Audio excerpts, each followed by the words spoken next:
Yeah, this is a podcast of Nathan, Nat and Sean. Let's go. Hi, everybody. Hello. Hello. On the show today, Yeah. have you ever been training somebody and then that person you're training does something pretty bad, like run a bus into a pub? Yeah. Have you ever heard a scream? That was Sean.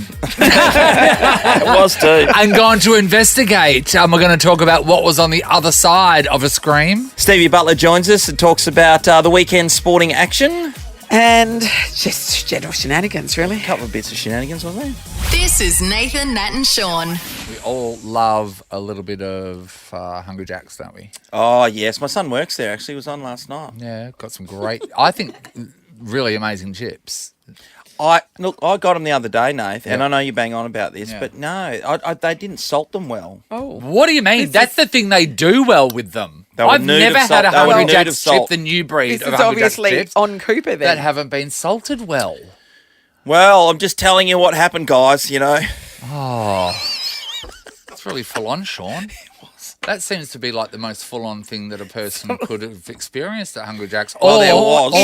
Is it? I gave birth to a baby in the car park of Hungry Jack's. Tiana Kane. Hi, Tiana. Yeah. Great Yep. job, Tiana. Yep, Friday night. That baby was not waiting. It was a junior burger. Her and her partner Josh were just trying to get to hospital when they realised that the baby was coming, so they Popped whipped through the into drive-thru. the Hungry Jack's car park, and they parked, and she delivered in the waiting bay, of course. Yeah. She delivered the baby. But of course, this is quite a big thing to be happening, and Do you think? she was making a bit of a ruckus. There was some definite screaming going Oh, on. of course. Yeah. That was her. That was quote. her. Yeah, and there was a couple of blokes, didn't know each other, Stephen and Scott. They were having something to eat inside, and then they came out to investigate. As soon as I pulled up, I could hear her screaming. It sort of clicked. I went, "Oh yeah, There's a baby coming. there's a baby coming." Midwifery wasn't on the menu. Thanks heaps for yesterday.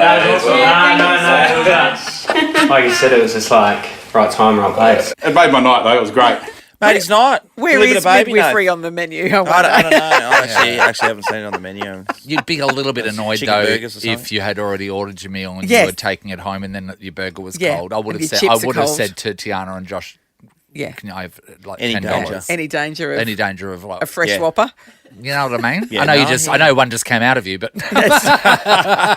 She gave birth within a matter of a couple of minutes, so that Yeah. was a fair effort. Yeah, it's always a risk investigating a scream. That's Oh, true. Big time. Yeah, Stephen firstly said, I thought it was some crazy person in the neighbourhood, and then he realised that it was someone in the car, and then he realised that it was someone having a baby. But scream can always be risky. Yeah, I tell you what, the last There's time one. I heard a really bad scream, it was when we were in our house in Palmyra, and there's lovely floorboards throughout this thing. It was really like an old style house, character house, if you like. And I heard a mad terrible scream. water pressure though at that house. It was. Remember when I found out? Oh. And then he found out there was this water pressure valve thing on his In his shower he head. sold the house because of that. I did. I did. It was that full on. What an idiot. All you have to do is take that Everybody tiny said, what an bit of idiot. blue plastic out. Yeah, so I heard this massive scream, and it just woke me up so full on Yes. coming out of Sonny's room, and I just thought, obviously there's someone trying to break in or Yes. something's happened that way. So I jumped out of bed like you wouldn't believe, but I had socks on. And I slid like you wouldn't believe. like a bit of risky business. Yes! I nearly knocked myself out in one foul go. So that was the scream that... Just like that. I eventually got in there, and just a bad nightmare. Oh, she's just had a bad dream. I had a bad dream, but You I tell nearly you died. what. Oh, my Lord. Ever felt like a holiday after your holiday? Plan your getaway now and make up for missed holidays with whatif.com. Plus, select hotels are fully refundable, so you can book with confidence. Booking cancellation windows apply. What if it's Aussie for travel? A girl gave birth in the Hungry Jack's car park. Yeah. Yes. Hi, Wickham. Yep. Nice work, Tiana. Yeah, Tiana and her partner Josh welcomed their baby Reed, not Jack. Isn't that interesting? You would feel compelled to call the baby Jack, wouldn't Yeah, you? absolutely. It's I like would've thought the so. world saying, I know you had Reed planned, but Yes. the baby's Jack now. Yeah, you would think. I agree with that. But a couple of guys heard the scream, Nath. They come running out to give a hand. Yeah, next minute they're Elbows arms deep. deep in Tiana. So we're talking about when you heard a scream, what happened next? Yeah. Daryl, hello. Good morning. Hey, Daryl. G'day, Daryl. All right, All what right. happened, Daz? Yeah, so I was in Midland Gate years and years ago. I heard a lady scream behind me. I turned around, saw 3 guys running towards me. Yes. I didn't know what actually happened until later on, but I tackled one of them, could only take out one of them, found out that he had a handbag, so I put the associated scream to a handbag, so he'd obviously snatched the handbag. Yes. So crash tackled the guy, retrieved the handbag, gave the handbag to the lady, whose husband ended up being the regional manager for Commonwealth Bank, and later took myself and my wife out to for lunch out at Upper Swan Wineries. Oh, that's lovely. There you That's go. lovely. That's nice, I thought he was going to, rejig your home loan. Yeah, that's right. Drop a couple of percent. But it is like your natural reaction, like you hear a scream and then you see 3 guys running. What if they're running from danger Yes, themselves? that's right. Yeah, I know. And then you've just Yes, taken crash these tackled him. guys down. I'm glad you tackled the right guy too. Yeah. Yeah. That's right. Well Oh, done. there you I mean, go. just Midland things, really, isn't it? Yeah. As soon as you said Millen Gate, we're all like, okay, here we go. Mel's Lovely in work, Yancho Dale. has actually been done up, Sean. It's a much nicer place to get mugged. Hi, Mel. Hi, morning, guys. G'day, Nice, Mel. sweetheart. Did All you right. hear a scream, Mel? I heard a scream. I don't know if you've seen the Simpsons episode where Flanders screams and it sounds like this little old lady. Yeah. Yes. Terrified scream like a little old lady. And I ran into the bathroom. My husband was in the bath with my 1-year-old and she'd done a poo and there was all little floating brown balls around him. I could not help. I was laughing way too much. Oh, That is I hilarious. love it when a man screams like a woman. yes. It's great. And isn't to it? know what evokes that scream Yeah. is brilliant. Well, that Flanders. would do it, I would think. He's got PTSD from it. Like, he can't eat Maltesers anymore. Very bad. He can't eat Maltesers. I'm sorry he's been impacted so severely. Sorry, quickly just off Yeah. that. Do you know anyone that eats Maltesers? Yes, they get a run in our household every now and then. they? They do, and they have Maltesers- Malteser pods or something. Maltesers was the thing that they would always sell them at the cinema for some movies, reason. yeah. So people would like think about buying a Malteser at the cinema. Yeah. They get it, run at your Yeah, the missus will house. get them every now and then. Yeah, No, get a run. Doesn't There you even go. get into the mix there. Sorry, Mel, just took over your call. The Nathan, Nat and Sean podcast. Oh We're yeah, talking about screams. Yes. And what can be on the other side of that? Let's go to Michelle in Mandurah. Hi, Michelle. Hi, how you going? Good, Right. Michelle. All right, Michelle. screams, Michelle. What happened? So it was my first swing up north, and I'm absolutely petrified of grasshoppers. Out of everything in the world, Grasshoppers. grasshoppers. Yeah. Well, Okay. Yeah. Sean, find a story where a woman hasn't ended up being murdered by a grasshopper. Great that's point. a It's good a great point. point. I get what you're saying. So Michelle, what happened? So nobody told me about the grasshoppers up north, and I was walking down to the mess, and this grasshopper just jumped at me, and I screamed. It was a blood-curdling scream.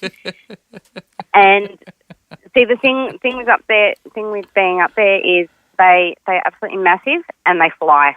Yeah. Yeah, okay. Yes. Yeah. So they're as big as your hand type of stuff. Yeah. Yep. Because and they fly. it's one thing. And- Usually, when they're on the ground and it's safe, you know where they are, Sean. But when Yeah. they take to the take skies, then they come after you. It's too much, Michelle. And they are famously carnivorous. They are. Yep. And they've got little beadly eyes, and Yeah. they're, Oh, they're, not, okay. they're not Most cool of them up are holding there. a gun. So did everyone run out to you, Michelle? Yeah, they wondered what the hell was going on.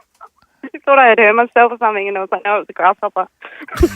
Yeah. There's certain times when a Hello, powerful grasshopper. woman just feels like a Yeah. girl, isn't It's hard it? to be, it's hard to be Guys respected get at it that too. point. Guys get it too.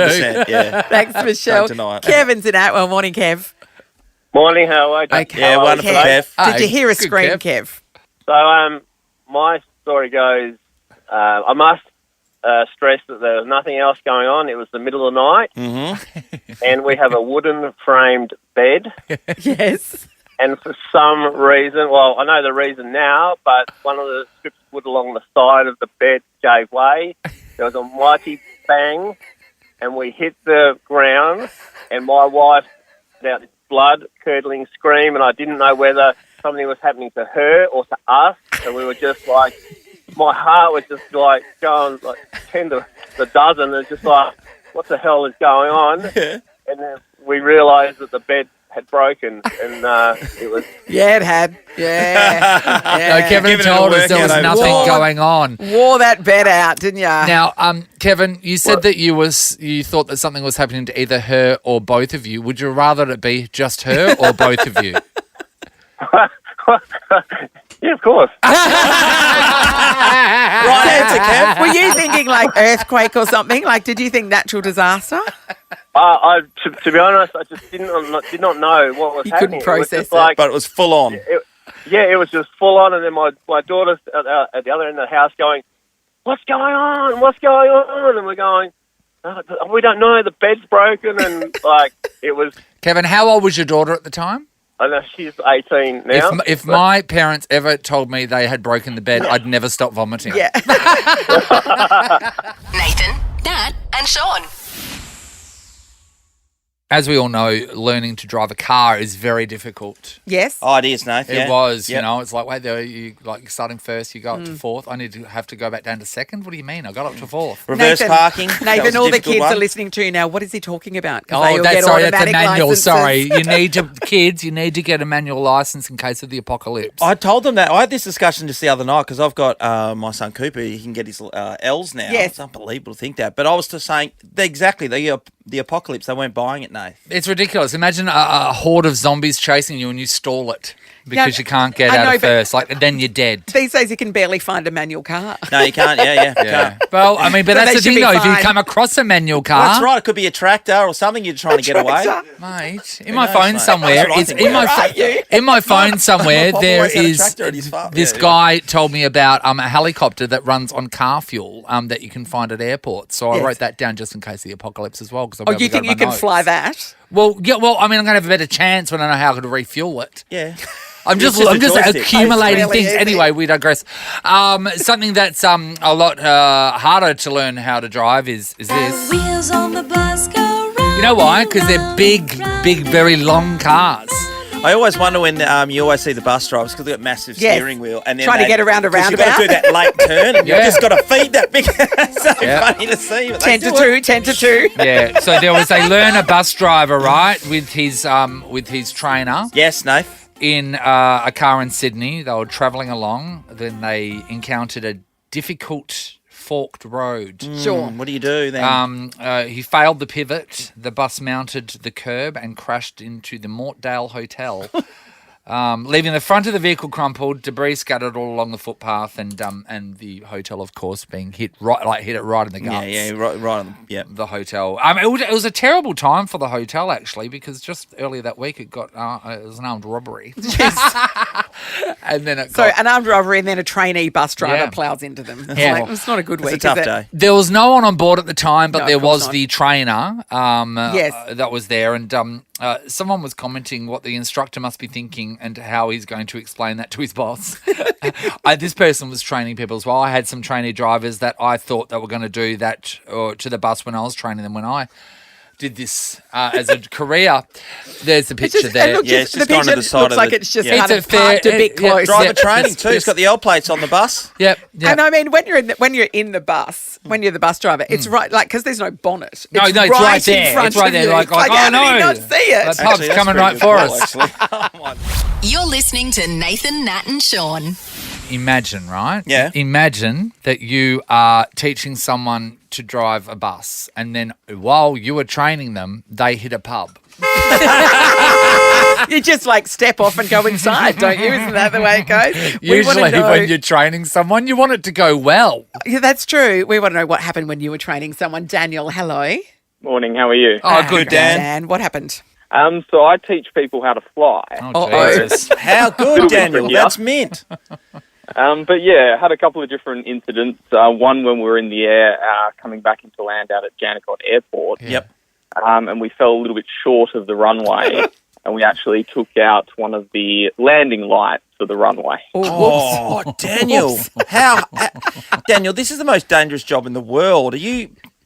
Does this happen often? You're getting down to almost crashing a plane? I wouldn't want to go up with them. I wouldn't say often. It happens from time to time. Now, Daniel, it's a little bit of a risky job. When the person you're training under your supervision breaks the airport, do you have to pay for it, or what's the deal with that? Fortunately, I didn't. The company forked out the money in that scenario. Yeah, okay. So that's one where you survived. What else you got? It wasn't personally myself, but one of my colleagues wasn't paying attention whilst the student was taxiing from the parking bay, and the student turned left into the aircraft next to him. God. It can happen. I take it that's frowned upon. Yeah, it's not great. Yeah. And those 80 people didn't get to Bali until the next day. They were enraged. Daniel, can you fly the big birds, by the way? Yeah, what are you rated to fly?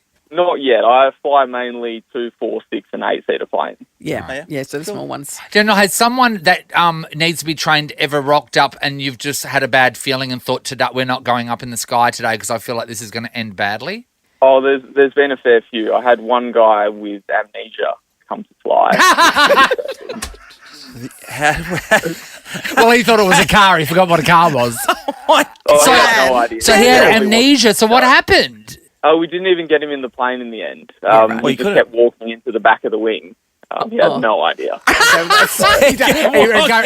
remember how to get into a plane. No. Well, the other thing is, I just told you to land this thing. Yeah, there must be people that are just so nervous as well that they look like they can't function. Do you just take over if that's the case? Yeah, absolutely. We have a massive range of people. I've flown with 10-year-olds who are amazing and 40, 50-year-olds who are scared, and they just sit there and we just fly for them. Yeah, so. yeah. Love you, Daniel. Yes. Thank you. Good insight. Nathan, Nat and Sean in podcast form. Imagine being the trainer put in charge of the learner bus driver who subsequently ran the bus into a pub. It's not good. It's not great. No. That happened on your watch. Yeah, Reflects on you. No, the trainer does have a boss. They have to explain themselves too. That's right. Neil's in Como. Hey, Neil. Good morning, guys. Hey, Neil. Now, were you the person that was training someone? Yeah, so I used to manage mining camps. Oh, Mining camps, you have to be trained to do anything. You know, they call it a VOC. It's a verification of competency. Right. Oh, yes. So, even to drive a car on a mine site, you need to be verified that you are competent of driving a car. Okay. Even if you've got a driver's license. Even if you've got a driver's license, yes. So I used to manage the kitchens and the chefs.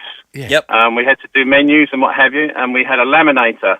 And being out in the bush, you could never, ever get a laminator. If it broke for 2 weeks before the next truck arrived. Yeah. So I insisted I trained all the chefs to use the laminator and got them to sign off as a verification of competency that they knew how to use the laminator. Neil. I never knew a laminator was so important for mining. And for a chef, yes.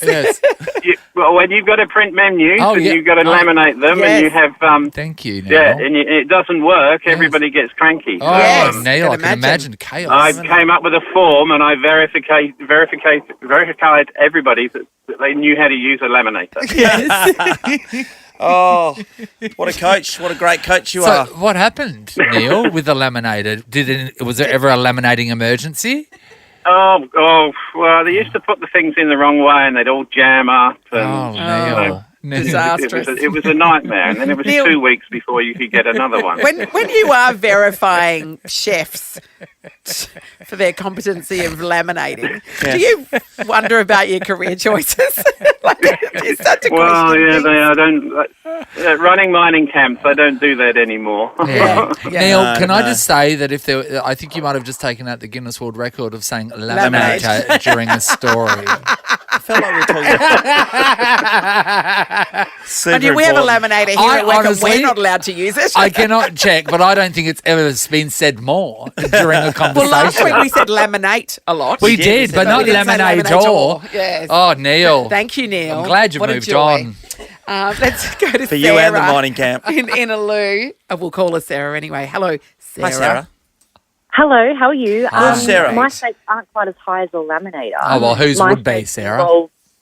So my stakes involve, I'm a midwife, so teaching student midwives and student medical students how to tend for women when they're in labour. Yes. What could go wrong?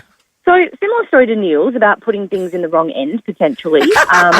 So I'm keeping this as PG as possible. So basically, I had a very painful, cocky medical student that I was mentoring all day. Yes. And we finally built up enough rapport with the woman, and she consented to allow the medical student to try and do her next internal examination to work out how dilated she was. So anyway, I took this cocky little thing through, Stop saying cocky. Get the woman in the appropriate position, and he looks at me and he goes, I don't need to do anything. I can tell you how dilated she is. Yeah. And I was like, okay. Well, I've been doing this for 20 years, so humour me. Like, have I been doing it wrong all this time? Yeah. And he goes, she's not quite 1 centimetre. And I was like, oh, okay. And how did you get to that conclusion? Solution.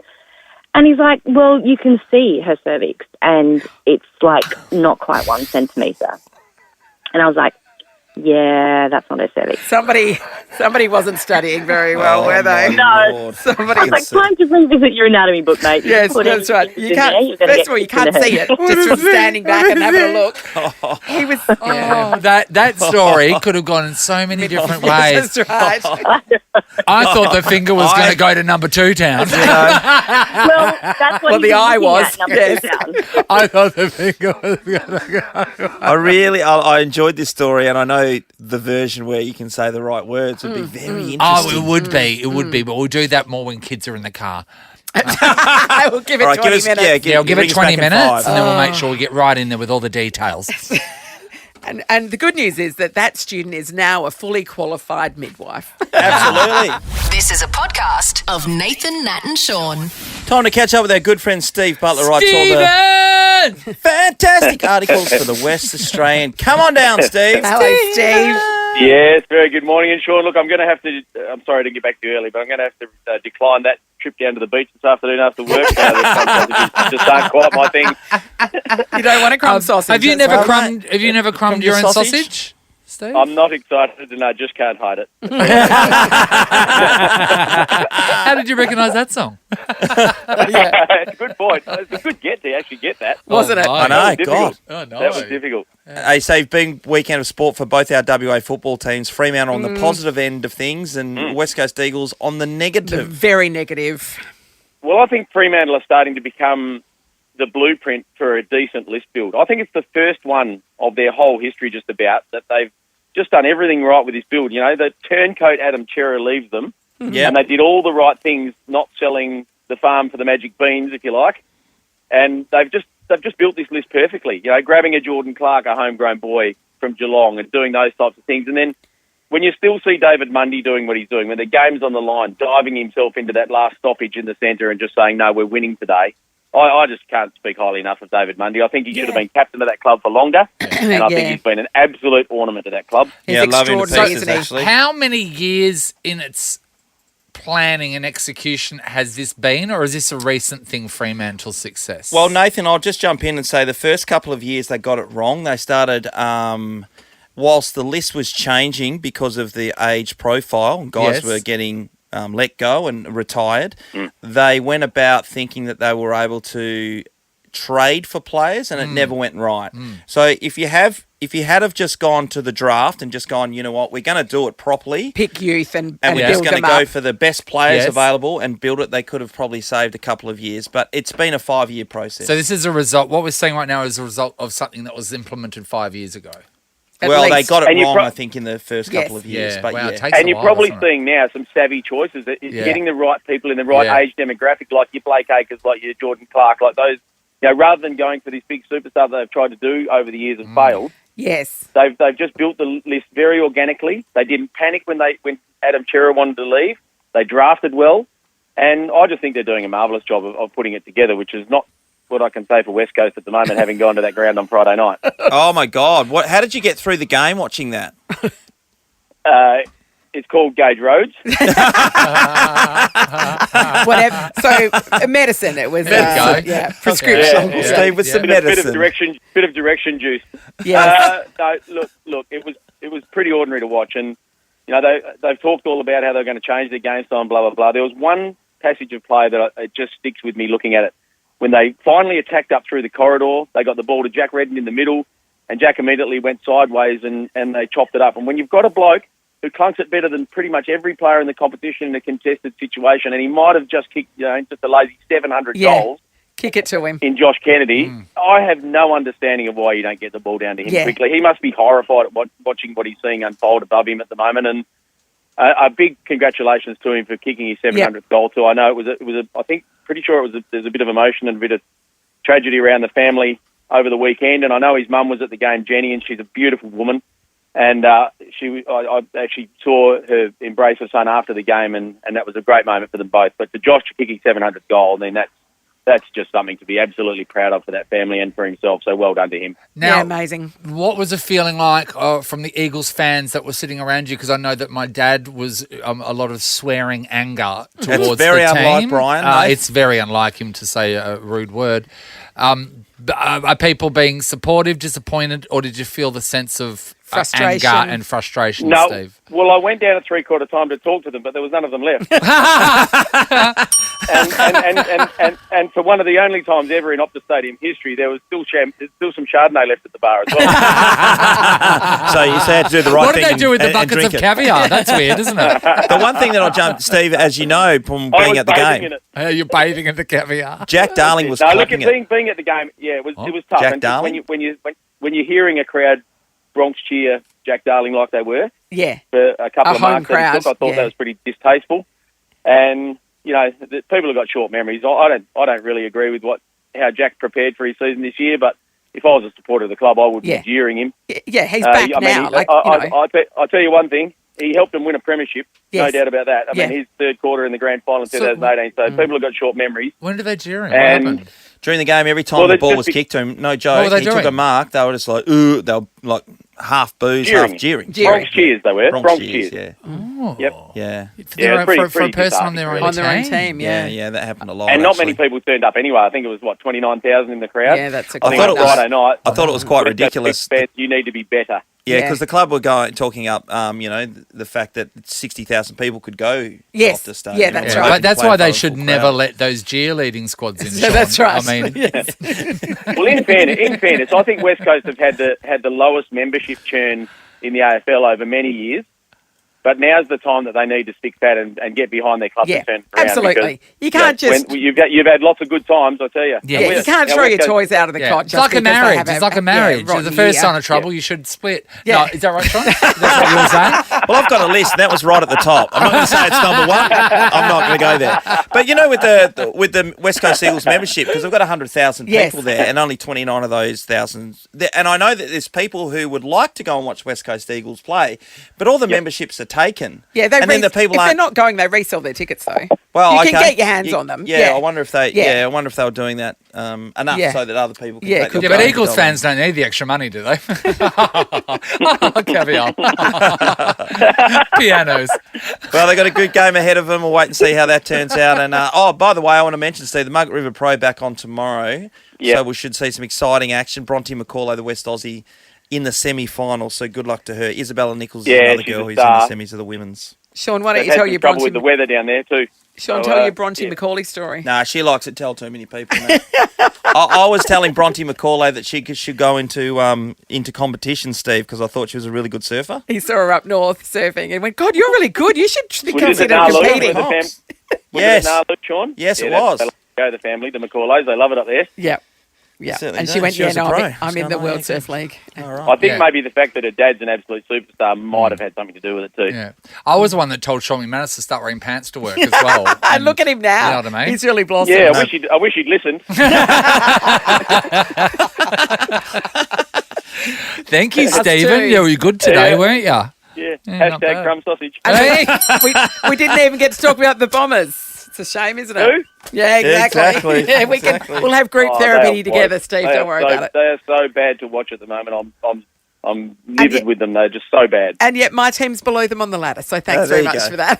Good on you, Steve. That tells the whole story. Doesn't it, Shaf? Goodbye, Stephen. Nathan, Nat and Sean is a Nova podcast. For more great comedy shows like this, head to novapodcasts.com.au.